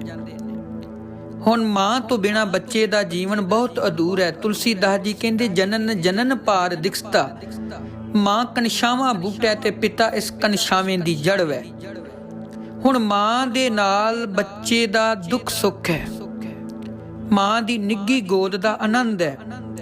ਪਰ ਕੁਦਰਤ ਦਾ ਭਾਣਾ, ਹੁਕਮ, ਪਰਮਾਤਮਾ ਦੀ ਰਜ਼ਾ, ਮਾਂ ਦਾ ਵਿਛੋੜਾ ਬਚਪਨ ਵਿੱਚ ਮਹਾਂਪੁਰਸ਼ਾਂ ਤੋਂ ਪੈ ਜਾਂਦਾ ਹੈ। ਚਲੋ ਰਿਸ਼ਤੇਦਾਰਾਂ ਨੇ ਪਿਤਾ ਵਸਾਵਾ ਸਿੰਘ ਜੀ ਨੂੰ ਕਿਹਾ ਕਿ ਹੁਣ ਜ਼ਿੰਦਗੀ ਕੱਢਣੀ ਬੜੀ ਔਖੀ ਹੈ, ਤੁਸੀਂ ਇੱਦਾਂ ਕਰੋ ਦੂਸਰਾ ਵਿਆਹ ਕਰ ਲਓ। ਸਰਦਾਰ ਵਸਾਵਾ ਸਿੰਘ ਜੀ ਦੂਸਰਾ ਵਿਆਹ ਕਰ ਲੈਂਦੇ ਨੇ। ਹੁਣ ਮਤਰੇਈ ਮਾਂ ਬਾਬਾ ਜੀ ਨਾਲ ਨਫ਼ਰਤ ਕਰਦੀ ਹੈ, ਈਰਖਾ ਕਰਦੀ ਹੈ। ਅਕਸਰ ਇਹ ਘਰਾਂ 'ਚ ਗੱਲ ਵਾਪਰਦੀ ਹੀ ਵਾਪਰਦੀ ਹੈ। ਇਸ ਬੱਚੇ ਵੱਲ ਧਿਆਨ ਨਹੀਂ ਦਿੱਤਾ ਜਾਂਦਾ। ਜਿਹੜੀ ਮਤਰੇਈ ਮਾਂ ਹੁੰਦੀ ਹੈ, ਖਿਮਾ ਕਰਿਓ, ਉਹ ਫਿਰ ਆਪਣੇ ਜਣੇ ਹੋਏ ਬੱਚੇ ਨਾਲ ਪ੍ਰੇਮ ਕਰਦੀ ਹੈ, ਦੂਸਰੇ ਬੱਚੇ ਨਾਲ ਪ੍ਰੇਮ ਨਹੀਂ ਕਰਦੀ ਹੈ। ਹੁਣ ਬਾਬਾ ਜੀ ਵੱਲ ਧਿਆਨ ਨਾ ਦੇਣਾ, ਇੱਥੋਂ ਤੱਕ ਕਿ ਬਈਆਂ ਰੋਟੀਆਂ ਵੀ ਦੇਣੀਆਂ, ਜੇ ਦਿਲ ਕੀਤਾ ਕੁਝ ਖਾਣ ਨੂੰ ਦੇ ਦੇਣਾ, ਜੇ ਨਾ ਦਿਲ ਕੀਤਾ ਤੇ ਕੁਝ ਖਾਣ ਨੂੰ ਨਾ ਦੇਣਾ। ਹੁਣ ਦਾਦਾ ਘਰ ਸੀ, ਦਾਦਾ ਅਰੁਣ ਸਿੰਘ ਜੀ ਦੇਖਦੇ ਸੀ ਕਿ ਇਹ ਨਫ਼ਰਤ ਕਰਦੀ ਹੈ, ਈਰਖਾ ਕਰਦੀ ਹੈ। ਤੇ ਮਹਾਂਪੁਰਸ਼ਾਂ ਦੇ ਪਿਤਾ ਬਾਬਾ ਵਸਾਵਾ ਸਿੰਘ ਜੀ, ਕਿਉਂਕਿ ਫੌਜ ਵਿੱਚ ਡਿਊਟੀ ਹੋਣ ਕਰਕੇ ਉਹ ਆਪਣੀ ਡਿਊਟੀ ਚਲੇ ਗਏ, ਆਪਣੀ ਨੌਕਰੀ ਚਲੇ ਗਏ। ਪਰ ਮਤਰੇਈ ਮਾਂ ਹੁਣ ਈਰਖਾ ਬਹੁਤ ਕਰਦੀ ਹੈ। ਹੁਣ ਦਾਦਾ ਜੀ ਨੇ ਬੱਚੇ ਨੂੰ ਬੜੇ ਤਰੀਕੇ ਨਾਲ ਪਰਵਰਿਸ਼ ਕੀਤੀ ਹੈ। ਹੁਣ ਉਮਰ ਦੇ ਹਿਸਾਬ ਨਾਲ ਦਾਦੇ ਦਾ ਵਿਛੋੜਾ ਵੀ ਪੈ ਗਿਆ ਹੈ। ਹੁਣ ਜਦੋਂ ਬਾਬਾ ਪ੍ਰੇਮ ਸਿੰਘ ਜੀ ਦੇ ਦਾਦੇ ਦਾ ਵਿਛੋੜਾ ਪਿਆ, ਹੁਣ ਬਹੁਤ ਜ਼ਿਆਦਾ ਮੁਸ਼ਕਲ ਹੈ। ਪਰ ਵਿਛੋੜੇ ਤੋਂ ਪਹਿਲਾਂ ਇੱਕ ਦਿਨ ਇੱਕ ਬੰਦਾ ਕੱਪੜਾ ਵੇਚਦਾ ਜਾ ਰਿਹਾ ਸੀ, ਜੋ ਨਜ਼ਦੀਕ ਪਿੰਡ ਬੂਰਾਵਾਲ ਪਿੰਡ ਦਾ ਰਾਮ ਸਿੰਘ ਸੀ। ਉਹਨਾਂ ਦਿਨਾਂ ਵਿੱਚ ਪਿੰਡਾਂ ਵਿੱਚ ਜਨਤਕ ਆਵਾਜਾਈ ਦਾ ਕੋਈ ਸਾਧਨ ਨਹੀਂ ਸੀ, ਇਸ ਲਈ ਕੱਪੜੇ ਜਿਤਨੇ ਵੀ ਵੇਚਣ ਵਾਲੇ ਹੁੰਦੇ ਸੀ ਸਾਈਕਲ ਪਿੰਡਾਂ ਤੇ ਜਾ ਕੇ ਯਾਤਰਾ ਕਰਦੇ ਸੀ। ਇਹ ਦੱਸਣ ਦਿਓ ਕਿ ਕੋਈ ਬੱਚਾ ਲੱਭ ਜਾਏ ਜੋ ਮੇਰੇ ਨਾਲ ਸਾਈਕਲ ਤੇ ਕੱਪੜਾ ਵੇਚਣ ਦਾ ਕੰਮ ਕਰੇ। ਸੁਣਦਿਆਂ ਹੀ ਵੀਰ ਸਿੰਘ ਨੇ ਉਸ ਪ੍ਰੇਮ ਸਿੰਘ ਬਾਰੇ ਦੱਸਿਆ। ਛੇਤੀ ਹੀ ਰਾਮ ਸਿੰਘ ਨਾਲ ਕੱਪੜਾ ਵੇਚਣ ਦੇ ਕੰਮ ਵਿੱਚ ਲਾ ਦਿੱਤਾ।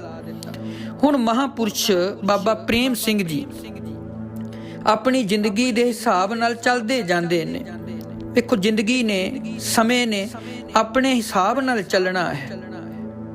ਹੁਣ ਮਹਾਂਪੁਰਸ਼ਾਂ ਦੀ ਜਿਹੜੀ ਅੰਦਰਲੀ ਬਿਰਤੀ ਹੈ, ਜੋ ਮਨ ਬਿਰਤੀ ਹੈ, ਜਿਹੜੇ ਬਾਣੀ ਦੇ ਨਾਲ ਮਨ ਇੱਕਮਿਕ ਹੈ। ਮੈਂ ਪਹਿਲਾਂ ਜ਼ਿਕਰ ਕੀਤਾ, ਜਨਮ ਹੀ ਉਹਨਾਂ ਘਰ ਹੁੰਦਾ, ਰਹਿਣ ਉਹਨਾਂ ਦੇ ਘਰ ਹੁੰਦਾ ਜਿਹੜੀਆਂ ਰੰਗੀਆਂ ਹੋਈਆਂ ਰੂਹਾਂ ਹੁੰਦੀਆਂ ਨੇ।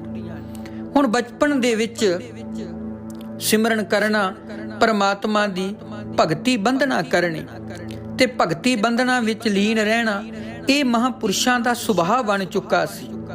ਮਨ ਵਿੱਚ ਇਹੋ ਹਰ ਸਮੇਂ ਹੁੰਦਾ ਸੀ, ਪਰਮਾਤਮਾ ਦੇ ਗੁਣ ਆਪ ਗਾਈਏ, ਦੂਸਰੇ ਨੂੰ ਵੀ ਆਖੀਏ ਕਿ ਤੂੰ ਪਰਮਾਤਮਾ ਦਾ ਨਾਮ ਜਪ।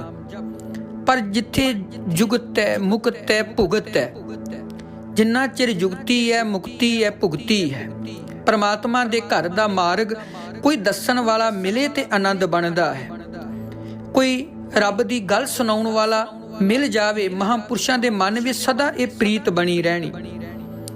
ਹੁਣ ਗੁਰੂ ਸਾਹਿਬ ਦੀ ਕਿਰਪਾ ਦੇ ਨਾਲ ਪਿਤਾ ਵਸਾਵਾ ਸਿੰਘ ਜੀ ਸੋਚਦੇ ਨੇ ਕਿ ਉਮਰ 11 ਸਾਲ ਦੀ ਹੋ ਗਈ ਹੈ, ਕਿਉਂ ਨਾ ਹੋਏ ਕਿ ਪ੍ਰੇਮ ਸਿੰਘ ਦਾ ਆਨੰਦ ਕਾਰਜ ਕਰ ਦਿੱਤਾ ਜਾਏ। ਪਹਿਲਾਂ ਮੰਗਣੀ ਫਿਰ ਆਨੰਦ ਕਾਰਜ ਹੋ ਜਾਵੇਗਾ, ਕਿਉਂਕਿ ਇਹ ਜ਼ਿਆਦਾ ਪਰਮਾਤਮਾ ਦੇ ਪਿਆਰ ਵਿੱਚ ਭਿੱਜੇ ਰਹਿੰਦੇ ਨੇ, ਉਪਰਾਮ ਰਹਿੰਦੇ ਨੇ। ਇਹ ਨਾ ਹੋਵੇ ਕਿ ਇਹ ਗ੍ਰਸਤੀ ਜੀਵਨ ਤੋਂ ਉਪਰਾਮ ਹੋ ਜਾਣ। ਹੁਣ ਪਿਤਾ ਦੀ ਸੋਚ 11 ਸਾਲ ਦੀ ਉਮਰ ਵਿੱਚ ਬਾਬਾ ਜੀ ਦੀ ਮੰਗਣੀ ਕਰਨ ਵਾਸਤੇ ਹਾਂ ਕਰ ਦਿੱਤੀ, ਪਰ ਬਾਬਾ ਜੀ ਨੇ ਬਹੁਤ ਮਨਾ ਕੀਤਾ। ਪਰ ਫਿਰ ਵੀ ਬਾਵਜੂਦ ਬਾਬਾ ਜੀ ਦੀ ਮੰਗਣੀ ਦੀ ਤਿਆਰੀ ਕਰ ਲਈ। ਬਾਬਾ ਜੀ ਦੇ ਦਾਦਾ, ਉਹਨਾਂ ਦੇ ਪਿਤਾ ਅਰੂੜ ਸਿੰਘ ਜੀ ਇੱਕ ਬੰਦਗੀ ਵਾਲੀ ਆਤਮਾ ਸਨ। ਮੰਗਣੀ ਦੀ ਰਸਮ ਦੌਰਾਨ ਜਦੋਂ ਬਾਬਾ ਜੀ ਦੇ ਮੱਥੇ ਕੇਸਰ ਦੇ ਤਿਲਕ ਲਗਾਉਣ ਲੱਗੇ ਤਾਂ ਬਾਬਾ ਜੀ ਨੇ ਆਪਣੇ ਵੱਡਿਆਂ ਨੂੰ ਕਿਹਾ, ਬਾਬਾ ਜੀ ਹੱਥ ਫੜ ਲਿਆ। ਬਾਬਾ ਜੀ ਨੇ ਕਹਿਣ ਲੱਗੇ, ਤੁਸੀਂ ਆਪ ਹੀ ਕਹਿੰਦੇ ਹੋ ਕਿ ਸਿੱਖ ਧਰਮ ਵਿੱਚ ਇਹਨਾਂ ਰੀਤੀ ਰਿਵਾਜਾਂ ਨੂੰ ਕੋਈ ਥਾਂ ਨਹੀਂ। ਇੰਨਾ ਕਹਿ ਕੇ ਬਾਬਾ ਜੀ ਉੱਠ ਕੇ ਬਾਹਰ ਚਲੇ ਗਏ। ਦੇਖੋ, ਜਿਹੜੇ ਗੁਰੂ ਨਾਨਕ ਸਾਹਿਬ ਦੇ ਘਰ ਨਾਲ ਜੁੜੇ ਹੈ ਨਾ, ਜਿਹੜੇ ਪਰਮਾਤਮਾ ਦੀ ਬਖਸ਼ਿਸ਼ ਦੇ ਆਨੰਦ ਦੇ ਪਾਤਰ ਨੇ, ਉਹ ਕਦੀ ਇਹਨਾਂ ਗੱਲਾਂ ਦੇ ਵਿੱਚ ਭਰਮ ਵਹਿਮਾਂ ਵਿੱਚ ਨਹੀਂ ਫਸਦੇ ਨੇ। ਕਿਉਂਕਿ ਸਾਡਾ ਤੇ ਇੱਕ ਸੁਭਾਅ ਬਣ ਜਾਂਦਾ ਹੈ ਕਿ ਅਸੀਂ ਜ਼ਿਆਦਾ ਭਰਮ ਵਹਿਮ ਵਿੱਚ ਫਸੇ ਰਹਿੰਦੇ ਹਾਂ। ਉਹਦੇ ਕਰਕੇ ਫਿਰ ਸਾਡਾ ਜੀਵਨ ਗਲਤਾਨ ਰਹਿੰਦਾ ਹੈ। ਉਮਰ ਭਾਵੇਂ ਅਜੇ 11 ਸਾਲ ਦੀ ਹੈ, ਪਰ ਦੇਖੋ ਮਹਾਂਪੁਰਸ਼ਾਂ ਨੇ ਆਪਣੇ ਬਾਬਾ ਜੀ ਨੂੰ ਇਹ ਗੱਲ ਕਹਿ ਦਿੱਤੀ ਕਿ ਤੁਸੀਂ ਆਪ ਹੀ ਕਹਿੰਦੇ ਹੋ ਇਹ ਰੀਤੀ ਰਿਵਾਜਾਂ ਤੋਂ ਉਪਰਾਮ ਰਹਿਣਾ ਚਾਹੀਦਾ ਹੈ, ਕਿਉਂਕਿ ਗੁਰਸਿੱਖ ਇਹਨਾਂ ਗੱਲਾਂ ਨੂੰ ਨਹੀਂ ਮੰਨਦੇ ਨੇ। ਅੱਜ ਲੋਕ ਬਹੁਤ ਇਹੋ ਜਿਹੇ ਨੇ, ਸੱਜੀ ਅੱਖ ਫੜਕੀ ਫਿਰ ਆਖਣਗੇ ਚੰਗਾ, ਖੱਬੀ ਫੜਕੀ ਆਖਣਗੇ ਮਾੜਾ। ਜੇ ਕੋਈ ਨਾਰੀ ਪੁਰਖ ਵੇਖ ਇੱਕ ਦੂਜੇ ਨੂੰ ਪੈਰ ਪਿੱਛੇ ਕਰਦਾ ਹੈ, ਉਹ ਸਮਝਦੇ ਆ ਮਾੜਾ। ਜੇ ਕਿਤੇ ਕੋਈ ਛਿੱਕ ਮਾਰ ਦਿੱਤੀ ਫਿਰ ਅਸੀਂ ਸਮਝਦੇ ਮਾੜਾ, ਕੋਈ ਜਾਨਵਰ ਬੋਲ ਪਿਆ ਫਿਰ ਚੰਗੇ ਮਾੜੇ ਦੀ ਬਸ ਇਸ ਪਾਸੇ ਤੁਰੇ ਰਹਿੰਦੇ ਆ। ਭਾਈ ਸਾਹਿਬ ਭਾਈ ਗੁਰਦਾਸ ਜੀ ਦੇ ਬਚਨ ਨੇ, ਸੱਜਾ ਖੱਬਾ ਸੌਣ ਨਾ ਮਨ ਵਸਾਇਆ, ਨਾਰ ਪੁਰਖ ਨੂੰ ਵੇਖ ਨਾ ਪੈਰ ਹਟਾਇਆ, ਭਾਕ ਸੁਭਾਕ ਵਿਚਾਰ ਨਾ ਛਿੱਕ ਮਨਾਇਆ, ਦੇਵੀ ਦੇਵ ਨਾ ਸੇਵ ਨਾ ਪੂਜ ਕਰਾਇਆ, ਭੰਬਲ ਪੂਸੇ ਖਾਏ ਨਾ ਮਨ ਪਰਮਾਇਆ, ਗੁਰਸਿੱਖ ਸੱਚਾ ਖੇਤ ਬੀਜ ਫਲਾਇਆ। ਸੱਚਾ ਅੰਗ ਫੜਕਣ ਨੂੰ ਚੰਗਾ, ਖੰਬੇ ਅੰਗ ਦੇ ਫੜਕਣ ਨੂੰ ਮੰਦਾ ਆਖਣਾ। ਫਿਰ ਨਾਰੀ ਤੇ ਪੁਰਖ ਵੇਖ ਕੇ ਪੈਰ ਪਿੱਛੇ ਹਟਾ ਲੈਣੇ ਕਿ ਆ ਇਹਦਾ ਚਿਹਰਾ ਚੰਗਾ ਨਹੀਂ, ਮੇਰਾ ਕੋਈ ਕੰਮ ਨਹੀਂ ਬਣੇਗਾ।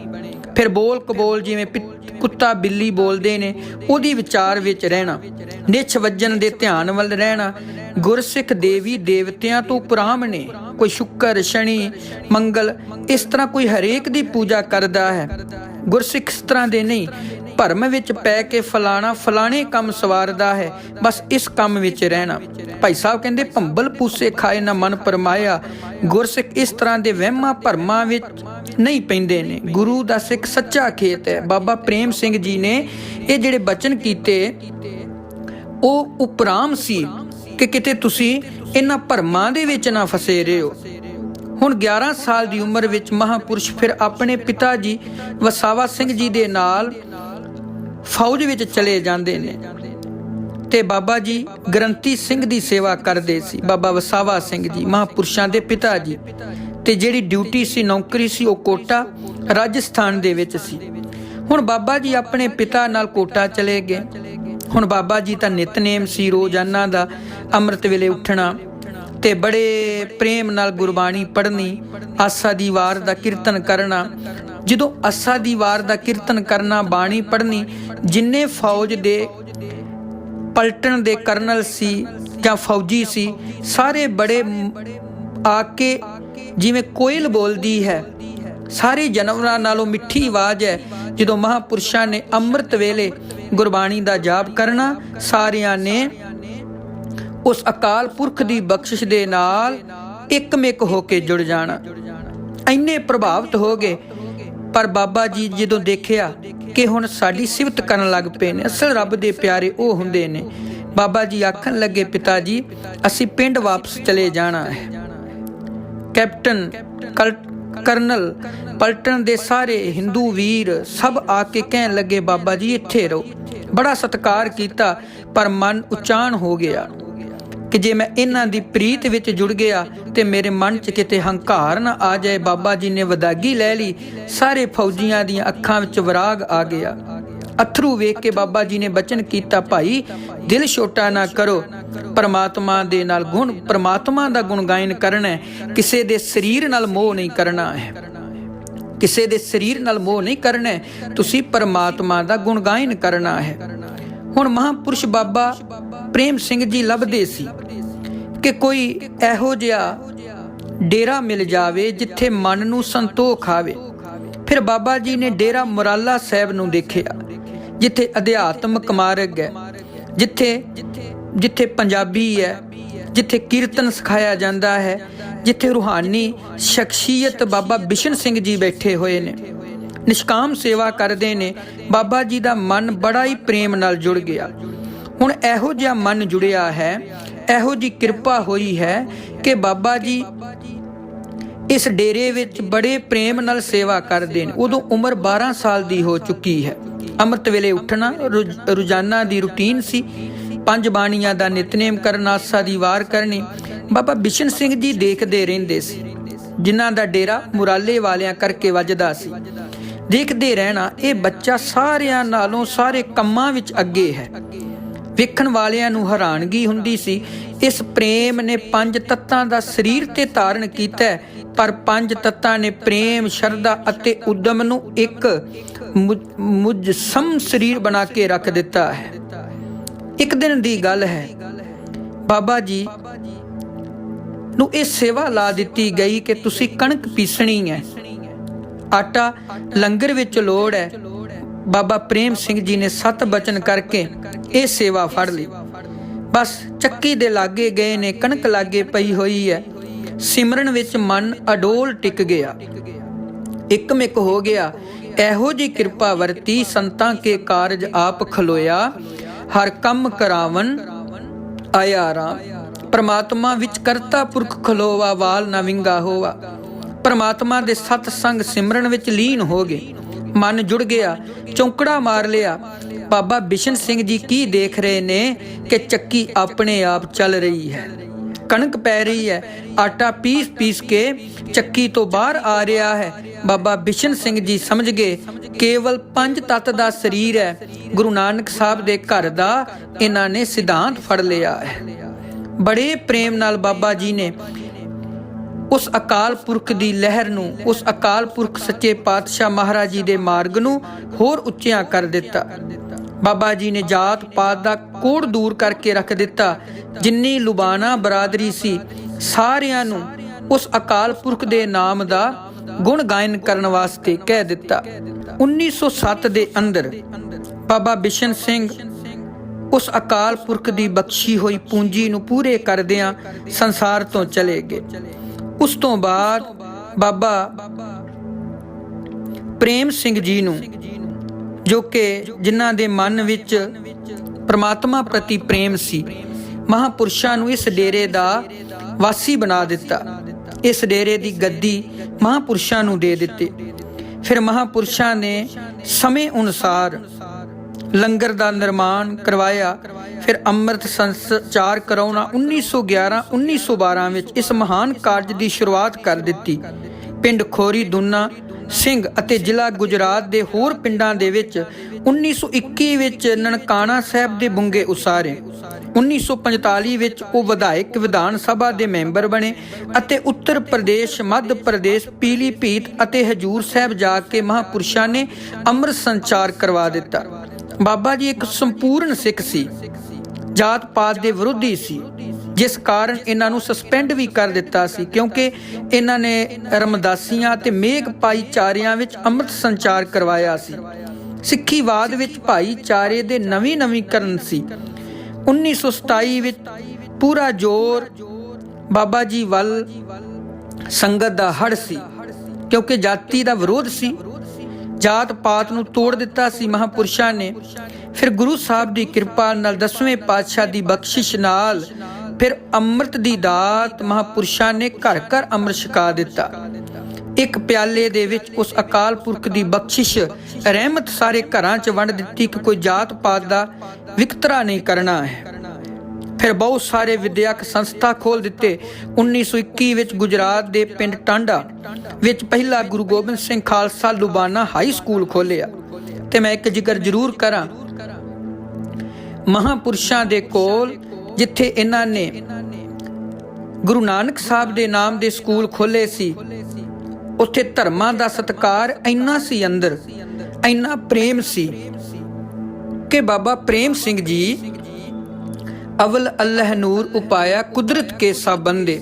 ਉਹਨਾਂ ਦੇ ਮਨ ਵਿੱਚ ਇਹੋ ਜਿਹੀ ਕੋਈ ਗੱਲ ਨਹੀਂ ਸੀ ਕੋਈ ਮੁਸਲਮ ਹੈ, ਈਸਾਈ ਹੈ ਕਿ ਹਿੰਦੂ ਹੈ, ਕੋਈ ਇਹੋ ਜਿਹੀ ਗੱਲ ਨਹੀਂ। ਉਹ ਸਾਰੇ ਧਰਮਾਂ ਨੂੰ ਸਤਿਕਾਰ ਦਿੰਦੇ ਸੀ, ਸਾਰੇ ਧਰਮਾਂ ਦਾ ਉਹ ਸਤਿਕਾਰ ਕਰਦੇ ਸੀ।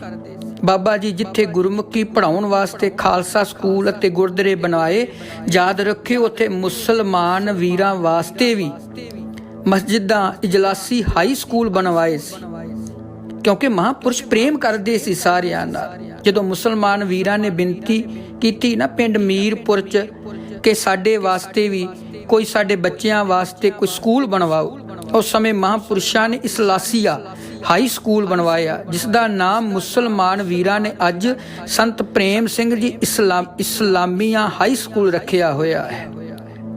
ਸੰਤਾਂ ਦੀ ਮਹਿਮਾ ਬਿਆਨ ਨਹੀਂ ਕੀਤੀ ਜਾ ਸਕਦੀ। ਇੱਕ ਵਾਰੀ ਦੀ ਗੱਲ ਹੈ, ਇੱਕ ਪੰਡਤ ਜੋ ਬੜਾ ਗਰੀਬ ਸੀ, ਮਹਾਂਪੁਰਸ਼ਾਂ ਦੇ ਕੋਲ ਆ ਕੇ ਬੇਨਤੀ ਕਰਨ ਲੱਗਾ, ਜੋ ਮਰਾਲੇ ਵਿਖੇ ਹੀ ਰਹਿੰਦਾ ਸੀ, ਕਿ ਮਹਾਂਪੁਰਸ਼ੋ ਬੇਨਤੀ ਹੈ, ਬਾਬਾ ਜੀ ਪੁੱਤਰੀ ਦੀ ਸ਼ਾਦੀ ਹੈ, ਪਰ ਸ਼ਾਦੀ ਵਾਸਤੇ ਜਿਹੜੇ ਸ਼ਾਹੂਕਾਰ ਕੋਲੋਂ 500 ਰੁਪਏ ਲੈਣੇ ਕੀਤੇ ਸੀ, ਉਹ ਸ਼ਾਹੂਕਾਰ ਸ਼ਾਦੀ ਤੋਂ ਅੱਜ ਮੁੱਕਰ ਗਿਆ ਹੈ। ਉਹ ਕਹਿੰਦਾ ਮੇਰੇ ਕੋਲ ਪੈਸੇ ਨਹੀਂ ਹੈ, ਤੂੰ ਜਿਹਦੇ ਕੋ ਮਰਜ਼ੀ ਮੰਗ ਲੈ ਤੇ ਆਪਣੀ ਧੀ ਦਾ ਆਨੰਦ ਕਾਰਜ ਕਰ ਦੇ। ਬਾਬਾ ਜੀ ਨੇ ਉਸ ਦੀ ਹਾਲਤ ਦੇਖੀ ਕਿ ਗਰੀਬ ਪੰਡਤ ਹੈ, ਪਰ ਅੱਜ ਮੌਕੇ ਤੇ ਇਹ ਸ਼ਾਹੂਕਾਰ ਪੈਸੇ ਦੇਣ ਤੋਂ ਮੁੱਕਰ ਗਿਆ ਹੈ। ਮਹਾਂਪੁਰਸ਼ਾਂ ਨੇ 500 ਰੁਪਈਆ ਦਿੱਤਾ, ਹੋਰ ਜਲ ਪ੍ਰਸ਼ਾਦੇ ਦੀ ਸੇਵਾ ਸੰਗਤ ਨੂੰ ਕਹਿ ਦਿੱਤੀ। ਪੰਡਤ ਜੀ 500 ਰੁਪਈਆ ਲੈ ਕੇ ਘਰ ਆ ਗਏ।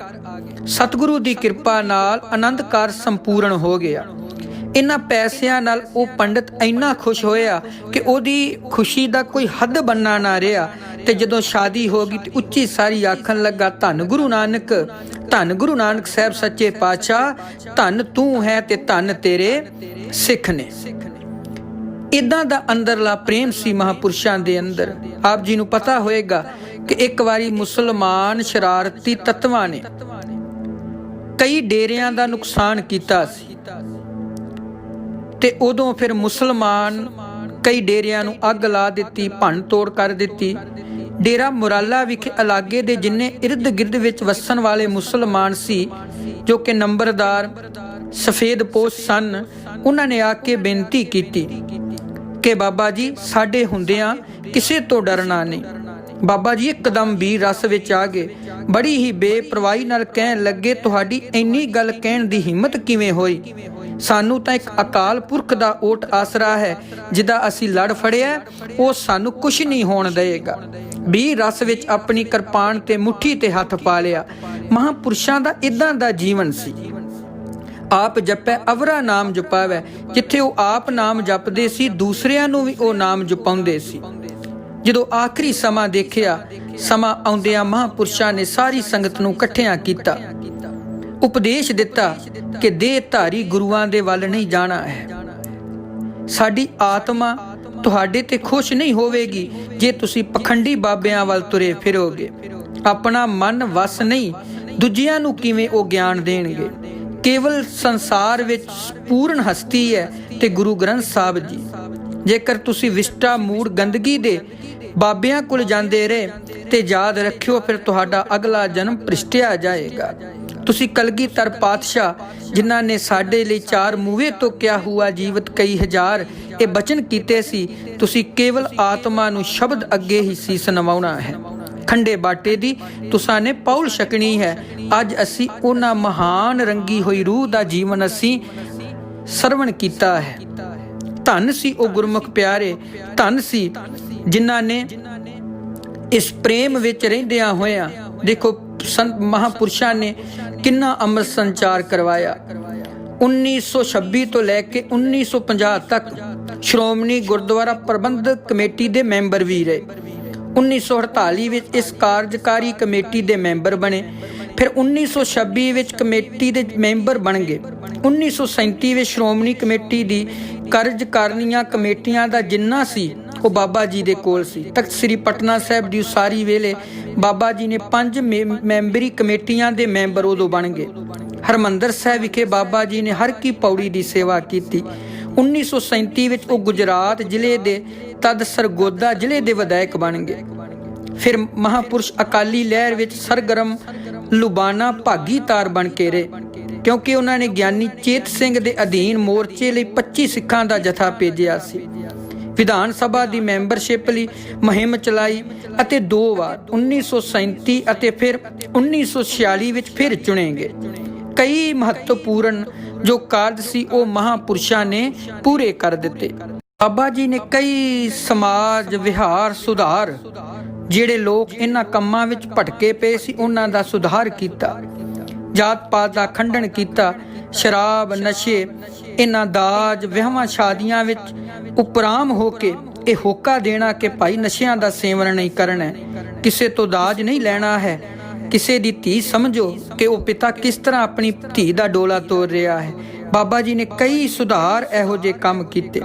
ਖੰਡੇ ਬਾਟੇ ਦੀ ਪੌਲ ਸਾਰੀ ਦੁਨੀਆ ਨੂੰ ਜਿੱਥੇ ਜਿੱਥੇ ਬਾਬਾ ਜੀ ਦਾ ਪ੍ਰੇਮ ਸੀ ਛਕਾਇਆ। ਅੱਜ ਦੇਖੋ, ਅੱਜ ਕੋਈ ਜਰਮਨ ਬੈਠਾ ਹੈ, ਕੋਈ ਇਟਲੀ ਬੈਠਾ ਹੈ, ਕੋਈ ਅਮਰੀਕਾ ਹੈ, ਜਿੱਥੇ ਜਿੱਥੇ ਵੀ ਲੁਬਾਨਾ ਬਰਾਦਰੀ ਹੈ, ਮਹਾਂਪੁਰਸ਼ਾਂ ਦੀ ਯਾਦ ਵਿੱਚ ਗੁਰਦੁਆਰਾ ਸਾਹਿਬ ਬਣੇ ਹੋਏ ਨੇ। ਤੇ ਅੱਜ ਉਹਨਾਂ ਗੁਰਦੁਆਰਿਆਂ ਦੇ ਵਿੱਚ ਮਹਾਂਪੁਰਸ਼ਾਂ ਦੀ ਯਾਦ ਮਨਾਈ ਜਾਂਦੀ ਹੈ। ਬਸ ਯਾਦ ਉਹਨਾਂ ਦੀ ਮਨਾਈ ਜਾਂਦੀ ਹੈ ਗੁਰਮੁਖੋ, ਜਿਹੜੇ ਪਰਮਾਤਮਾ ਦੇ ਪ੍ਰੇਮ ਵਿੱਚ ਰੰਗੇ ਹੁੰਦੇ ਨੇ। ਅੱਜ ਅਸੀਂ ਮਹਾਂਪੁਰਸ਼ਾਂ ਦੀ ਯਾਦ ਵਿੱਚ ਸਾਰੀਆਂ ਸੰਗਤਾਂ ਜੁੜੇ ਹਾਂ।